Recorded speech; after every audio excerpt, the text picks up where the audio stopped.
ओम नमः शिवाय। हर हर महादेव दोस्तों, कई हजार वर्षों बाद 9 अगस्त को बहुत दुर्लभ और अद्भुत संयुक्त बनने जा रहा है। और यदि इस दिन आप भगवान भोलेनाथ से इस दिन जो भी मांग ले, आपकी हर इच्छा महादेव शीघ्र ही पूरी कर देंगे। वही दोस्तों, भोलेनाथ और नाग देवता को प्रश्न करने के लिए नाग पंचमी पर कुछ विशेष उपाय जरूर करने चाहिए, जो कि आपकी किस्मत बादल देंगे और आपको बना देंगे माला माल। और दोस्तों, अगर आप भी अपने जीवन में भगवान भोलेनाथ और नाग देवता की कृपा पाना चाहते हैं, तो इस वीडियो को लाइक करके कमेंट में जय भोलेनाथ, जय नाग देवता लिखना ना भूले। नाग पंचमी का पर्व हर साल सावन मास की शुक्ल पक्ष की पंचमी तिथि के दिन मनाया जाता है। साल 2024 में नाग पंचमी का त्योहार 9 अगस्त 2024 शुक्रवार के दिन मनाया जाएगा। इस दिन नाग देवता की पूजा करने से सारी समस्याओं से मुक्ति मिलती है। नाग पंचमी साल 2024 में 9 अगस्त की सुबह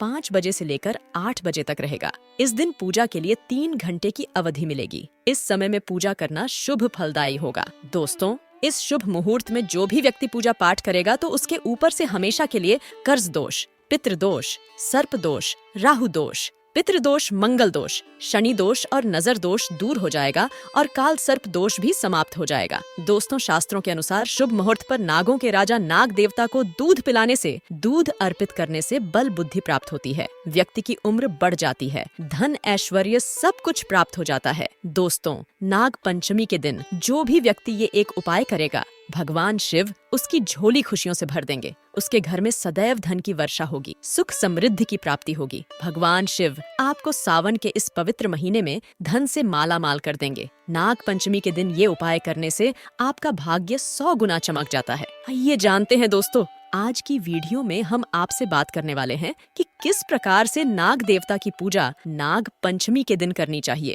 और कौन कौन सा विशेष उपाय करना चाहिए। अगर हम काल सर्प दोष से पीड़ित हैं या फिर घर में धन संपदा की प्राप्ति चाहते हैं, माँ लक्ष्मी की कृपा चाहते हैं, तो इस दिन हमें विशेष रूप से कौन से उपाय करने चाहिए, ये सभी बातें आज हम आपसे इस वीडियो में शेयर करने वाले हैं। तो इस वीडियो को जरूर पूरा देखिएगा। दोस्तों, आगे बढ़ने से पहले अगर आप अपने जीवन में कुछ नया सीखना चाहते हैं, तो हमारे चैनल को सब्सक्राइब करके बेल आइकन जरूर दबाइएगा। सच्चे हृदय से कमेंट बॉक्स में लिखें ओम नमः शिवाय। दोस्तों, सदियों से नाग देवता की पूजा होती चली आ रही है, इसीलिए नाग पंचमी के दिन जब नाग देवता की पूजा की जाती है, तो उसका महत्व बहुत अधिक हो जाता है। ऐसा माना जाता है कि इस दिन नाग देवता को दूध अर्पित करना चाहिए, दूध से उनको स्नान कराना चाहिए, तो इससे अपार पूर्ण फल की प्राप्ति होती है। और धार्मिक शास्त्रों के अनुसार नाग पंचमी के दिन जब नाग देवता की पूजा की जाती है, तो जीवन से संकटों का नाश होता है। इस दिन नागों की विधिवत पूजा करने से मन की कामना पूरी होती है, मनोवांछित फल की प्राप्ति होती है। दोस्तों, ऐसा भी माना जाता है कि अगर इस दिन किसी व्यक्ति को नागों के दर्शन हो जाए, तो ये बहुत ही शुभ और मंगलकारी माना जाता है। नाग पंचमी के दिन पूजा करने से धन धान्य में वृद्धि होती है और सांप के काटने का डर भी दूर हो जाता है। तो नाग पंचमी के दिन पूजा का महत्व बहुत अधिक है। किस प्रकार से पूजा करनी चाहिए नाग पंचमी के दिन, आइए जानते हैं। दोस्तों, नाग पंचमी के दिन अनंत वासुकी पदम, महापदम, तक्षत, कुलीन, करकत, शंख, कालिया और पिंगल नामक जो नाग देव होते हैं, उनकी पूजा की जाती है। पूजा में हल्दी, रोली, चावल और फूल चढ़ाकर नाग देवता की पूजा की जाती है। कच्चे दूध से नाग देवता की पूजा की जाती है। कच्चे दूध से नाग देवता का अभिषेक किया जाता है और पूजा में जो खिले होती है, जैसे कि हम दीपावली पर प्रयोग करते हैं, धान का लावा, तो उस खील का प्रयोग किया जाता है, नाग देवता को अर्पित किया जाता है। गाय के कच्चे दूध में खील मिलाकर नाग देवता को अर्पित करते हैं। दोस्तों, ऐसा माना जाता है कि गाय के कच्चे दूध से नाग देवता का अभिषेक करने से, खील अर्पित करने से घर में धन धान्य की वृद्धि होती है।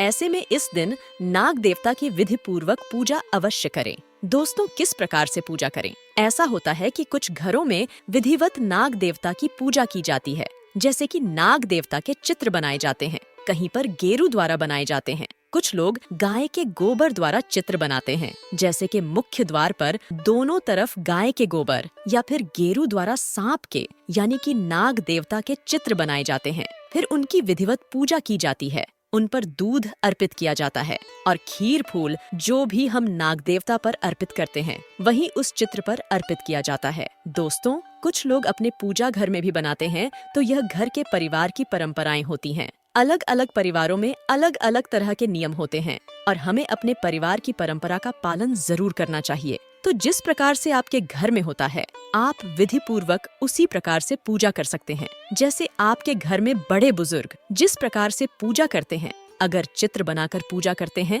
जैसे मुख्य द्वार में चित्र बनाया जाता है, तो कहीं पर घर के आंगन में भी बनाए जाते हैं। गाय के गोबर द्वारा या फिर गेरू द्वारा तो आपके घर में जिस तरह से होता है, आप उसी प्रकार से नाग पंचमी की पूजा पाठ अवश्य कर सकते हैं। दोस्तों, अगर घर में नाग देवता की पूजा संभव ना हो तो आप शिवजी के मंदिर में भी जाकर पूजा कर सकते हैं। आपके घर में परिवार में बेशक नाग देवता की पूजा चित्रों द्वारा होती है। अगर आप नहीं कर पाते हैं और आप घर परिवार से दूर रहते हैं, तो ऐसे में आप शिव मंदिर में जाकर, शिवालय में जाकर विधि पूर्वक भगवान शिव का अभिषेक करें और ऐसे में उनके साथ ही नाग देवता की पूजा भी संपूर्ण और सफल मानी जाती है। नाग देवता प्रसन्न हो जाते हैं। दोस्तों, नाग देवता पर आप गाय का शुद्ध कच्चा दूध अर्पित करें।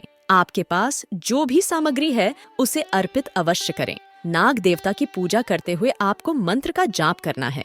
ओम भुजंगेशाय विद्महे सर्पराजाय धीमहि तन्नो नाग प्रचोदयात्। दोस्तों, इस प्रकार से इस मंत्र का जाप करते हुए आप पूजा करें। उन पर सभी वस्तुएं अर्पित करें। धूप दीप भी अर्पित किया जाता है, लेकिन ऐसा माना जाता है कि नाग देवता के बहुत पास दीप नहीं रखना चाहिए और नाग देवता को बहुत पास से धूप भी नहीं दिखाना चाहिए। तो ऐसे में जो आप धूप दीप दिखाना चाहते हैं, तो आप दूर से ही दिखाएं, यानी कि आरती करें। और इसके बाद आपको नाग पंचमी की कथा हर हाल में आवश्यक पूर्वक सुनना चाहिए। दोस्तों, हमेशा ध्यान रखें, नाग देवता पर खराब दूध कभी अर्पित नहीं करना चाहिए। दूध ताजी होना चाहिए, घोर पाप लगता है। दूध हमेशा मिट्टी के पात्र से या फिर तांबे के पात्र से ही अर्पित करना चाहिए। शास्त्रों के अनुसार इस दिन दूध अर्पित करने वाले व्यक्ति को दूध का सेवन नहीं करना चाहिए, बल्कि अगले दिन से दूध का सेवन करना चाहिए। इस दिन पड़ोसियों से दूध नहीं लेना चाहिए, पाप लगता है। नाग पंचमी के दिन दूध का दान करने से नागों के राजा प्रसन्न होते हैं। सावन में हल्दी वाला दूध पीने से व्यक्ति को पाप लगता है। नाग पंचमी के दिन सांप के दर्शन करना बहुत ही शुभ और मंगलकारी माना जाता है। ऐसा व्यक्ति नाग देवता की कृपा पाता है। दोस्तों, बहुत से लोग नाग पंचमी का व्रत भी रखते हैं। नाग पंचमी के दिन व्रत रखने से माँ लक्ष्मी की कृपा होती है। नाग पंचमी का अगर आप व्रत रखते हैं तो काल सर्प दोष आपकी जन्म कुंडली में है, तो ऐसे में उस दोष से आपको मुक्ति मिल जाती है। माँ लक्ष्मी की कृपा पाने के लिए और नाग देवता की कृपा पाने के लिए और नाग पंचमी का व्रत करने से काल सर्प दोष से मुक्ति मिलती है और इससे सांप काटने का डर दूर होता है। सांप आपको कभी नहीं काटता। आपके ऐसा करने से यह बात तो तय है कि निकट भविष्य में सांप के द्वारा काटने से आपकी कभी मृत्यु नहीं होगी, बल्कि नाग देवता आपकी स्वयं आगे खड़े होकर रक्षा करेंगे। इसीलिए नाग देवता की पूजा आराधना अवश्य करना चाहिए।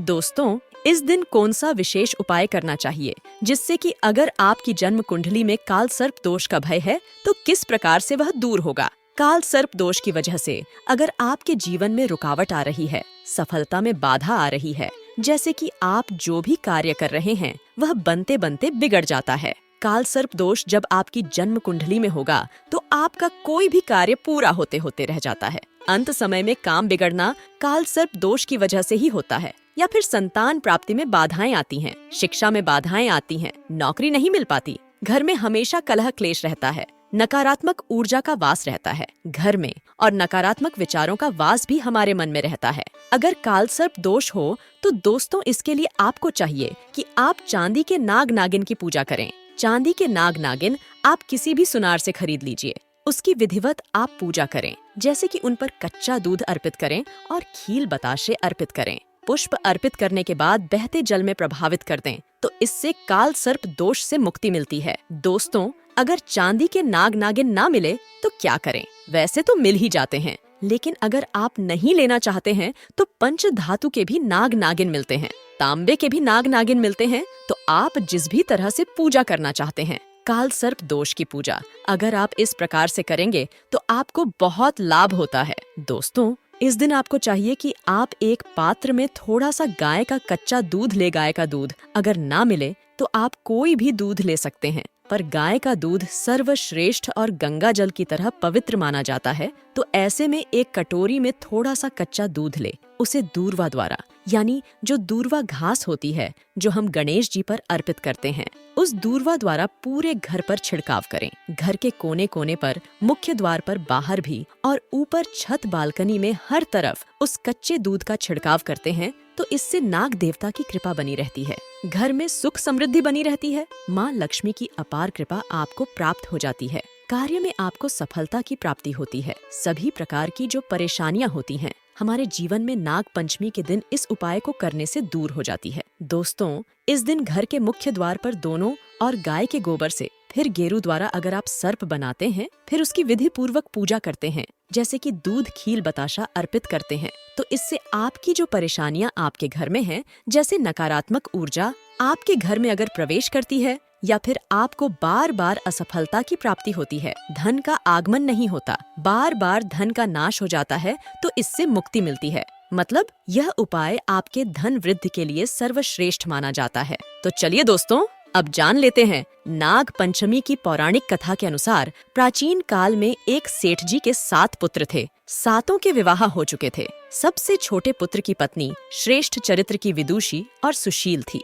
परंतु उसके भाई नहीं था। एक दिन बड़ी बहू ने घर लीपने को पीली मिट्टी लाने के लिए सभी बहुओं को साथ चलने को कहा, तो सभी ढलिया और खुरपी लेकर मिट्टी खोदने लगी। तभी वहाँ एक सर्प निकला जिसे बड़ी बहू खुरपी से मारने लगी। यह देखकर छोटी बहू ने उसे रोकते हुए कहा, मत मारो इसे, यह बेचारा निरपराध है। यह सुनकर बड़ी बहू ने उसे नहीं मारा। तब सर्प एक ओर जा बैठा। तब छोटी बहू ने उससे कहा, हम अभी लौट कर आती हैं, तुम यहाँ से जाना मत। यह कहकर वह सबके साथ मिट्टी लेकर घर चली गई और वहाँ कामकाज में फंसकर सर्प से जो वादा किया था उसे भूल गई। उसे दूसरे दिन वह बात याद आई तो सबको साथ लेकर वहाँ पहुँची और सर्प को उस स्थान पर बैठा देखकर बोली, सर्प भैया नमस्कार। सर्प ने कहा, तू भैया कह चुकी है, इसलिए तुझे छोड़ देता हूँ, नहीं तो झूठी बात कहने के कारण तुझे अभी ढस लेता। वह बोली, भैया मुझसे भूल हो गई, उसकी क्षमा मांगती हूँ। तब सर्प बोला, अच्छा तू आज से मेरी बहन हुई और मैं तेरा भाई हुआ, तुझे जो मांगना हो मांग ले। वह बोली, मेरा कोई भैया नहीं है, अच्छा हुआ जो तू मेरा भाई बन गया। कुछ दिन व्यतीत होने पर वह सर्प मनुष्य का रूप रखकर उसके घर आया और बोला कि मेरी बहन को भेज दो। सबने कहा कि इसके तो कोई भाई नहीं था, तो वह बोला, मैं दूर के रिश्ते में इसका भाई हूँ, बचपन में ही बाहर चला गया था। उसके विश्वास दिलाने पर घर के लोगों ने छोटी को उसके साथ भेज दिया। उसने मार्ग में बताया कि मैं वही सर्प हूँ, इसलिए तू डरना नहीं और जहाँ चलने में कठिनाई हो वहाँ मेरी पूंछ पकड़ लेना। उसने कहे अनुसार ही किया और इस प्रकार वह उसके घर पहुँच गई। वहाँ के धन ऐश्वर्य को देखकर वह चकित हो गई। एक दिन सर्प की माता ने उससे कहा, मैं एक काम से बाहर जा रही हूँ, तू अपने भाई को ठंडा दूध पिला देना। उसे यह बात ध्यान न रही और उससे गर्म दूध पिला दिया, जिसमें उसका मुख बेतरह जल गया। यह देखकर सर्प की माता बहुत क्रोधित हुई, परंतु सर्प के समझाने पर चुप हो गई। तब सर्प ने कहा कि बहन को अब उसके घर भेज देना चाहिए। तब सर्प और उसके पिता ने उसे बहुत सा सोना, चांदी, जवाहरात, वस्त्र, भूषण आदि देकर उसके घर पहुंचा दिया। इतना ढेर सारा धन देखकर बड़ी बहू ने ईर्ष्या से कहा, भाई तो बड़ा धनवान है, तुझे तो उससे और भी धन लाना चाहिए। सर्प ने यह वचन सुना तो सब वस्तुएं सोने की लाकर दे दी। यह देखकर बड़ी बहू ने कहा, इन्हें झाड़ने की झाड़ू भी सोने की होनी चाहिए। तब सर्प ने झाड़ू भी सोने की लाकर रख दी। सर्प ने छोटी बहू को हीरा मणियों का एक अद्भुत हार दिया था। उसकी प्रशंसा उस देश की रानी ने भी सुनी और वह राजा से बोली कि सेठ की छोटी बहू का हार यहाँ आना चाहिए। राजा ने मंत्री को हुक्म दिया कि उससे वह हार लेकर शीघ्र उपस्थित हो। मंत्री ने सेठ जी से जाकर कहा कि महारानी जी छोटी बहू का हार पहनेंगी, वह उससे लेकर मुझे दे दो। सेठ जी ने डर के कारण छोटी बहू से हार मंगा कर दे दिया। छोटी बहू को यह बात बहुत बुरी लगी। उसने अपने सर्प भाई को याद किया और आने पर प्रार्थना की, भैया रानी ने हार छीन लिया है, तुम कुछ ऐसा करो कि जब वह हार उसके गले में रहे तब तक के लिए सर्प बन जाए और जब वह मुझे लौटा दे तब हीरों और मणियों का हो जाए। सर्प ने ठीक वैसा ही किया। जैसे ही रानी ने हार पहना वैसे ही वह सर्प बन गया। यह देखकर रानी चीख पड़ी और रोने लगी। यह देखकर राजा ने सेठ के पास खबर भेजी कि छोटी बहू को तुरंत भेजो। सेठ जी डर गए कि राजा न जाने क्या करेगा। वे स्वयं छोटी बहू को साथ लेकर उपस्थित हुए। राजा ने छोटी बहू से पूछा, तूने क्या जादू किया है, मैं तुझे दंड दूंगा। छोटी बहू बोली, राजन धृष्टता क्षमा कीजिए, यह हार ही ऐसा है कि मेरे गले में हीरों और मणियों का रहता है और दूसरे के गले में सर्प बन जाता है। यह सुनकर राजा ने वह सर्प बना हार उसे देकर कहा, अभी पहन कर दिखाओ। छोटी बहू ने जैसे ही उसे पहना वैसे ही हीरो मणियों का हो गया। यह देखकर राजा को उसकी बात का विश्वास हो गया और उसने प्रसन्न होकर उसे बहुत सी मुद्राएं भी पुरस्कार में दी। छोटी वह अपने हार और इन सहित घर लौट आई। उसके धन को देखकर बड़ी बहू ने ईर्ष्या के कारण उसके पति को सिखाया कि छोटी बहू के पास कहीं से धन आया है। यह सुनकर उसके पति ने अपनी पत्नी को बुलाकर कहा, ठीक ठीक बता कि यह धन तुझे कौन देता है।